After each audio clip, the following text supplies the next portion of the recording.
la manchega llanura se vuelve a ver la figura de Don Quijote pasar.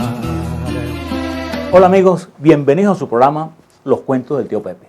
Miren, la novela más vendida en la historia de la humanidad, más traducida, es Don Quijote de la Mancha. Es el libro más vendido y traducido en toda la historia de la humanidad, por supuesto haciendo excepción de la Biblia. Ustedes saben que cuando Gutenberg hace la imprenta, el primer libro que se imprime es la Biblia.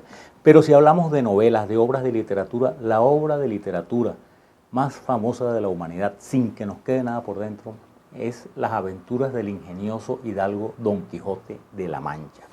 ¿Y quién era Don Quijote?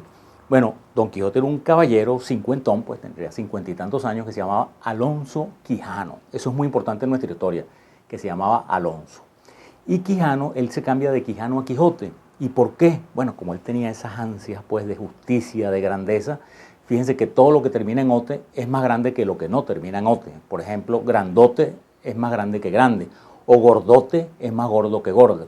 Entonces, bueno, él se cambia el nombre de Don Quijano a Quijote y sale por el mundo a desfacer entuertos, como él diría, ¿no? O sea, un entuerto es una cosa que está torcida y desfacer es pues deshacer en nuestro castellano moderno. En esa época era la H y la F, pues en muchas palabras como en hacer se confundían, pues o sea, evolucionaron.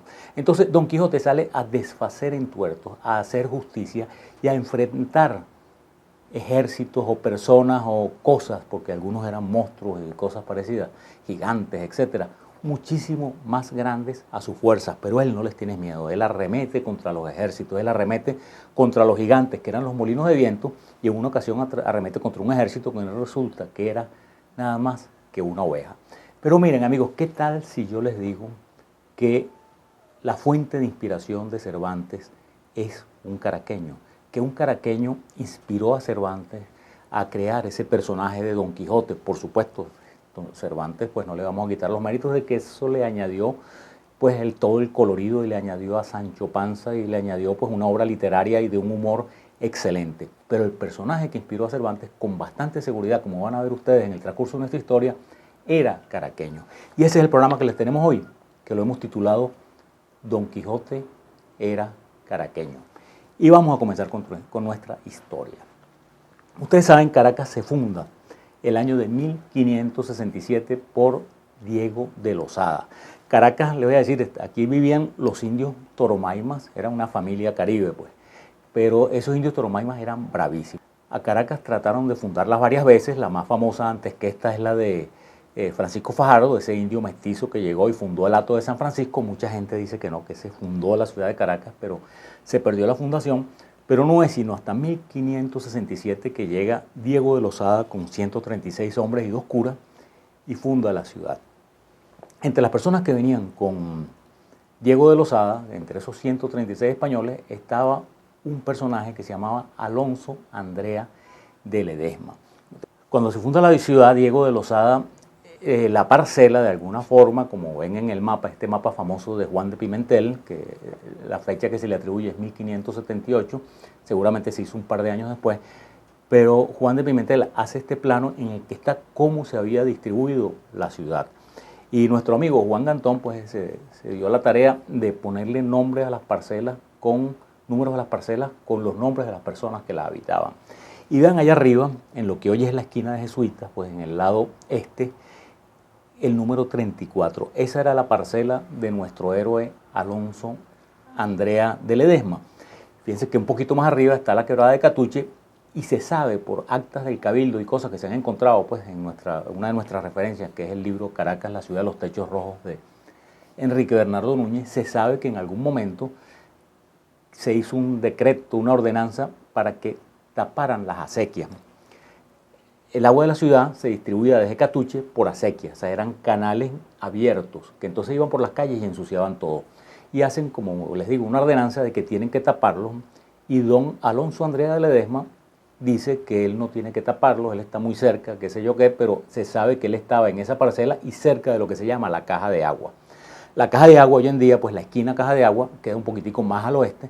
Lo que les digo es que nuestro personaje vivía ahí en Caracas, en la esquina de Jesuita, y tenía una hacienda en Baruta. y se dedicaba, pues tenía ganado y queso y se hizo famoso su queso Ledesma, que era una especie de queso, imagino que blanco, que él fabricaba ahí en Baruta. También esta misma referencia, Enrique Bernardo Núñez, dice que para el año de 1589, este caballero, pues en algún documento sale que él tenía 52 años. Es decir, que él, según esta referencia, habría nacido el año de 1537. Pero hay otras referencias como Santo Jurado que dice que no, que este caballero había nacido 12 años antes, es decir, más o menos en 1525, y que participó pues, con Juan de Carvajal en la fundación de El Tocuyo. Entonces tenemos a este caballero Alonso Andrea de Ledesma habitando la ciudad de Caracas. Vamos a ver qué estaba pasando en otras partes del mundo.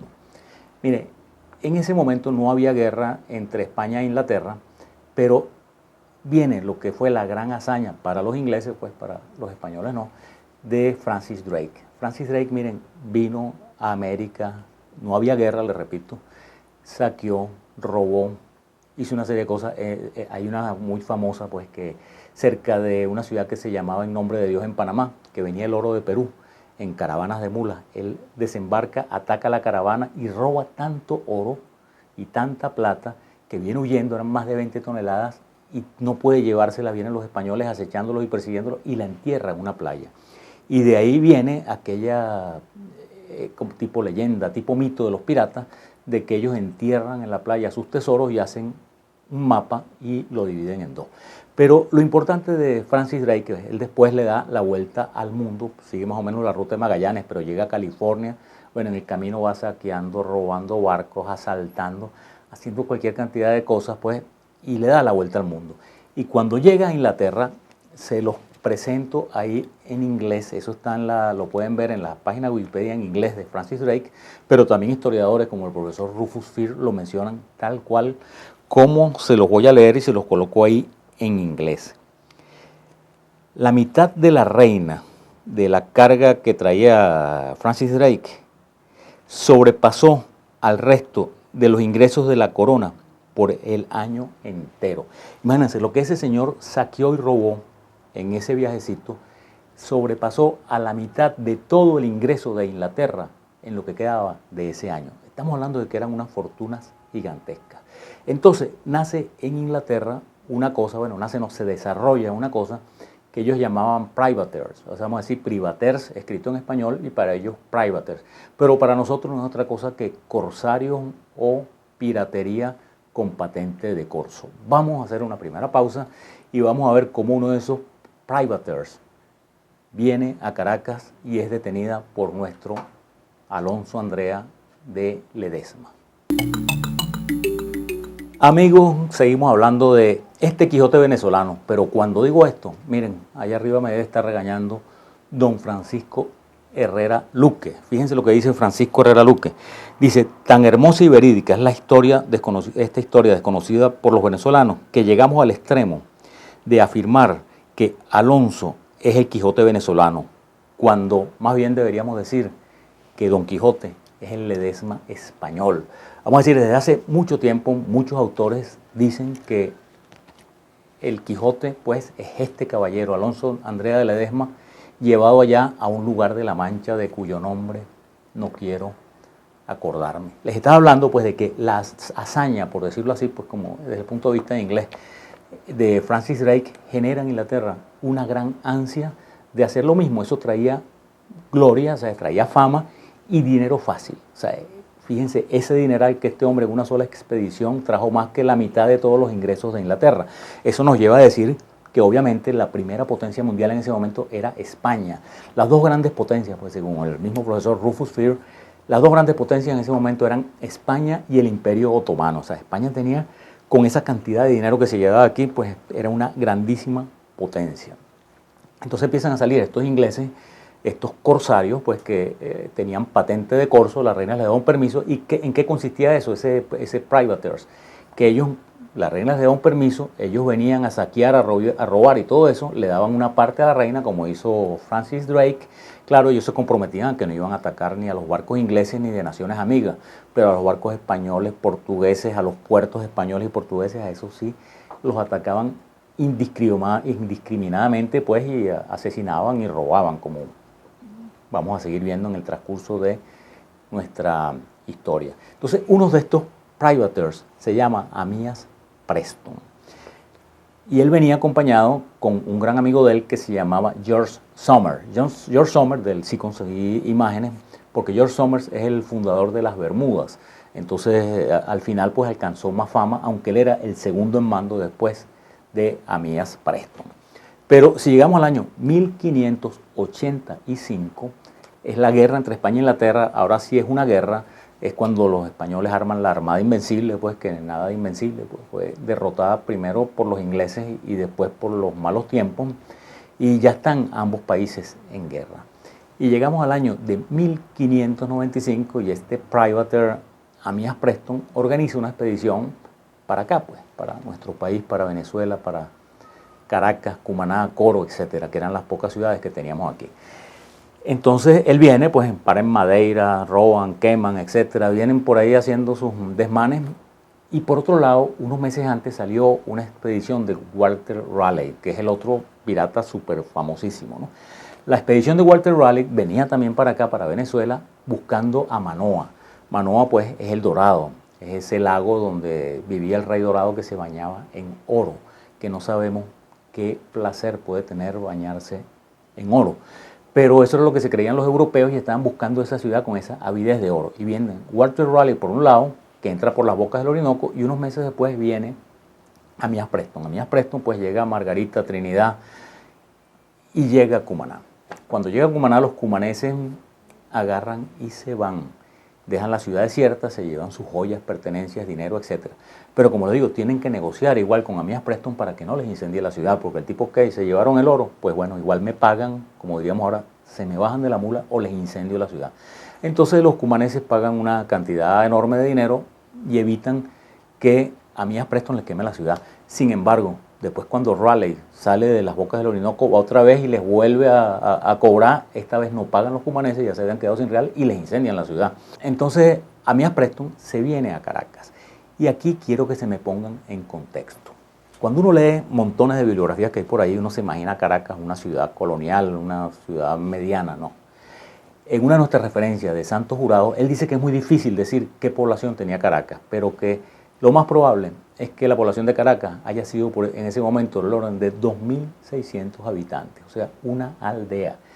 Y dice esa misma referencia que escasamente habría 70 u 80 hombres armados en condiciones de defenderla. Y además, vamos a decir que el gobernador Diego de Osorio estaba ausente de la ciudad, se había ido para los Andes, para la zona de los Andes. Se estaba la ciudad absolutamente desguarnecida. Pero ustedes saben que para venir de La Guaira a Caracas se venía en esa época por lo que se llama el Camino Viejo de los Españoles. En esa época no existían los castillos. Ahorita si ustedes van, que es un paseo fabuloso, van a ver una serie de castillos, el Castillo Negro, el Castillo Blanco. Pero no existían los castillos. Lo que existía una fortaleza que les aseguro que sería 4 paredes de piedra abajo en el lado de La Guaira. Entonces los españoles, pues los defensores de la ciudad la abandonan. Ellos no podían nada. Venía Amías Preston con 5 o 6 barcos y más de 500 o 600 hombres armados. O sea, y ahí al lado de sus barcos no había nada que hacer para defender la ciudad. Aquí hay 2 versiones, ¿no? Vamos a decir, la versión oficial para nosotros es la de Oviedo Ibáñez, que escribió la historia de la conquista de Venezuela. Oviedo Ibáñez dice que cuando este caballero estuvo en Cumaná, él se llevó a un señor que se llamaba Villapando, que después Enrique Bernardo Núñez dice que era seguramente Juan Sánchez de Villapando, y lo trajo en los barcos, que era un tipo de Caracas y que conocía la zona. Entonces, cuando llegan a La Guaira, los ingleses se dan cuenta que subir ese cerro, si arriba los están esperando, aunque sean poquitos, pues un ejército de 10 podía detener a un ejército de 100 o de 500, disparando de arriba abajo y en esa selva intrincada, en esos caminos que serían en ese momento del Ávila bien vírgenes. Entonces los ingleses se dan cuenta que por ahí no pueden llegar a Caracas. Y los pobladores de Caracas, lo que quedaban, vamos a decir que los más famosos era García González de Silva, que era un tipo que había demostrado su valor pues, en 20 batallas contra los indios, aunque ya estaría mayorcito. Otro que se llamaba Francisco Rebolledo, otro Maldonado. Ellos suben con los pocos hombres que hay a ese camino oficial de los españoles a esperar a los atacantes ingleses. Y están allá arriba, pues en ese camino esperando. Los ingleses se dan cuenta, no, para ir a la ciudad por aquí no llegamos. Entonces le dicen a este caballero Villapando, pues que les diga otro camino. Por eso Villapando es conocido como el traidor Villapando. Y Villapando le señala otro camino que llega por Anauco y que sale desde Macuto. O sea, no está muy claro, hay quien dice que llega por Chacaito, pero lo cierto es que no es el camino de los españoles, que queda más al este y que seguramente era más alto. Entonces vamos a hacer una última pausa y vamos a ver cómo es que finalmente este pirata, este privateer, llega y domina e incendia a esta ciudad de 2.600 habitantes, pero no sin antes enfrentarse a nuestro Ledesma, que inspiró al Quijote de Cervantes. Amigos, seguimos con esta historia de nuestro Quijote venezolano, y que nos perdone Herrera Luque, porque más bien el Quijote de Cervantes es el Ledesma de la Mancha. Estamos en que están los piratas allá abajo y les dicen la otra ruta para subir. Miren, por el camino de los españoles, yo más o menos he estado viendo ahí en Google Earth y en diferentes cartografías, que la altura del cerro, la altura del punto más alto, a lo mejor está por el orden de 1.500 metros sobre el nivel del mar. Es decir, que por ahí los ingleses hubieran tenido que subir 1.500 metros y los caraqueños, para defenderla, a lo mejor hubieran tenido que subir 600, ¿no? O sea, hubieran estado hasta más fresquecitos y de arriba para abajo.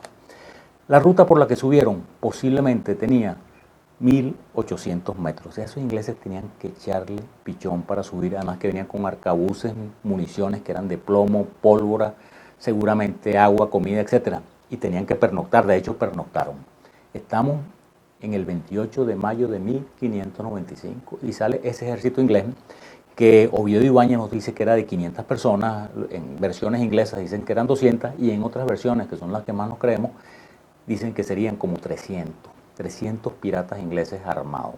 Según las versiones inglesas, estos piratas subiendo por ese cerro, porque ese era un camino poco transitado de los indios, y que además los españoles no lo vigilaron, pero sí lo obstruyeron un poco, cortaron árboles, tumbaron cosas, y además venía lloviendo. Venían aquellos ingleses, amigos míos, pero pasando el trabajo parejo subiendo, que muchos se negaban a seguir subiendo y tuvieron que venir los jefes y amenazarlos.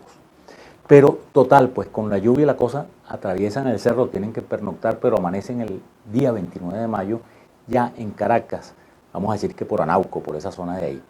Y los españoles pues se dan cuenta pues, que llegaron por otro lado y que los pocos que podían defender la ciudad están allá arriba, a 6 horas de distancia de la ciudad, cuando estos ya estarían a media hora o a 1 hora. La ciudad queda vacía, sale todo el mundo huyendo, menos una persona. Ese es nuestro héroe, don Alonso Andrea de Ledesma, que antes de mandar a las hijas a que huyeran, le dice a los criados que le pongan su peto, su adarga o escudo, su espada, su lanza y su caballo. Y sale este señor a buscar por donde vienen los ingleses. Cuando vienen los ingleses y de repente oyen el galope de un caballo y se les aparece un señor pues con una lanza y en traje de guerra, se esconden, ¿no? Se ponen al acecho, por decirlo de alguna forma, porque dicen, este tipo atrás debe tener un ejército, ¿no? Porque no va a venir ese hombre solo a atacarnos. Pero don Alonso da el grito de guerra de España de esa época, que ellos decían Santiago y cierra España, que cierra era como una terminología militar, pues cierra, vamos a cerrar filas, vamos a cerrarles el paso. Él grita Santiago y cierra España y arremete contra ellos. Al principio hiere a uno, Amías Preston, ellos se quedan pero pensando, oye, ¿dónde estarán los demás? Hasta que Amías Preston, pues el jefe de los piratas, da la orden de que le disparen y de un par de arcabuzazos lo matan. Y ellos se quedan esperando, ¿y dónde estarán los demás? Y no viene más nadie. En la historia fabulada de Herrera Luque, él lo pone muy bonito, de que Amías Preston le dice, claro, para mí eso me gustaría ver cómo eran los idiomas, bueno, no sé si Amías Preston hablaba español o don Alonso Andrada hablaba inglés, pero él hace un diálogo muy bonito que Amías Preston le dice, mira, ya el honor de tu ciudad está salvado con la muestra de tu valor, pero este hombre nada, Santiago y cierra España y arremete contra ellos. En la historia pues de Oviedo Ibáñez, en la historia oficial nuestra, los ingleses pues se quedan admirados del valor, él manda que lo monten en su escudo, pues en su adarga, entre 4 hombres, y lo llevan a la ciudad y lo entierran con honores. Y la ciudad estaba absolutamente vacía. Pero pasa lo mismo de Cumaná, los caraqueños habían huido llevándose sus cositas, pero ahora los ingleses le dicen, o se me bajan, me pagan, o les incendio la ciudad. Y ellos aspiraban a una cantidad muy grande, 30.000 ducados, qué sé yo, parecido a lo que habían cobrado en Cumaná. Pero Caracas, les repito, era una aldea miserable. Y viene un representante pues, de los caraqueños que estaban escondidos por ahí por las montañas, por el sur, y le ofrecen 2.000. Los ingleses se ofenden, 2.000. Yo por eso ni me hubiera molestado en subir ese cerro. Entonces después, bueno, negocian 3.000. Y le van diciendo a los ingleses que es posible que, ya los ingleses tenían 5 días aquí en Caracas, que estén viniendo fuerzas pues, de ciudades vecinas, de Valencia, de otras partes. Entonces ya el 3 de junio no llegan a ningún acuerdo y los ingleses incendian a la ciudad, incendian a nuestra Caracas y se regresan en sus barcos sin nada. Vamos a decir que esta expedición para los ingleses fue absolutamente un fracaso, fue demasiado poco lo que se llevaron. Pero vamos a ver qué estaba haciendo Cervantes en ese momento. Eso es lo más importante. Usted sabe que Cervantes pues, había peleado en la batalla de Lepanto en el año de 1571 y había perdido la mano izquierda, no se la amputaron, sino que una cosa le cortó un nervio o algo así y la mano le colgaba y no le servía. Entonces él decía que él había perdido la mano izquierda para mayor gloria de la derecha, porque él escribía con la derecha. Y Cervantes, más o menos en el año 89, es decir, 6 años antes de esta historia, se va a vivir a Sevilla. Y él está en Sevilla. En Sevilla quedaba la casa de contratación. En la casa de contratación, miren, era donde se manejaban todos los negocios de España en América. Todos los barcos salían de Sevilla y regresaban de Sevilla. En Sevilla se entrenaban a los pilotos, a la gente que iba a venir para acá, se le enseñaban los mapas, la cartografía, etc. Y todas las noticias de las Américas a España, a Madrid, pasaban por Sevilla. Y allá estaba Cervantes. Y Cervantes está preso el año 97. En el prólogo del Quijote, Cervantes dice claramente que él engendró, esa es la palabra textual que utiliza, que él engendró al Quijote en la cárcel el año de 1597. Es decir, 2 añitos después de esto que les estamos contando. Esas noticias tardarían en llegar allá 6 meses, 1 año, pues los barcos no venían para acá, que era una colonia tan pobre, con esa frecuencia, pero por esa época estaría llegando esa noticia que les aseguro que impactó a los españoles, de ese viejo loco que enfrentó él solo a un ejército. Y si Cervantes quería ridiculizar a las novelas de caballería, todas las novelas de caballería tenían por héroe a Amadís de Gaula, a los caballeros del rey Arturo, a Sin Lancelot, que eran todos hombres fuertes o hermosos con unos caballotes. Y a Cervantes se le ocurre pues emular a este Quijote venezolano y él hace entonces más bien a su Ledesma de la Mancha. Así que amigos, les digo que con muchísima probabilidad, altísima probabilidad, la inspiración de Miguel de Cervantes es nuestro caraqueño por naturalización, ya que don Alonso había nacido en Ledesma, allá cerca de Salamanca, y se lo mostramos en Madrid, pero vino con Diego de Lozada, fundó a Caracas y la defendió contra un ejército inglés él solo. Esa era la historia que le queríamos contar. Muchísimas gracias y vamos a Educando a nuestros padres.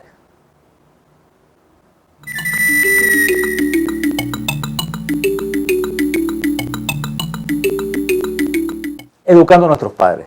Amigos, una de las cosas más interesantes de esta similitud entre nuestro Ledesma y el Don Quijote de Cervantes es que ambos tienen el mismo nombre. No sé si ustedes se pillaron cuando empecé a hablarles de este programa, de que Don Quijote se llamaba Alonso Quijano y este personaje que seguramente inspiró a Cervantes se llamaba Alonso Andrea de Ledesma. Es decir, que Cervantes preservó el nombre del caballero en el caso pues de que esta hipótesis sea la correcta.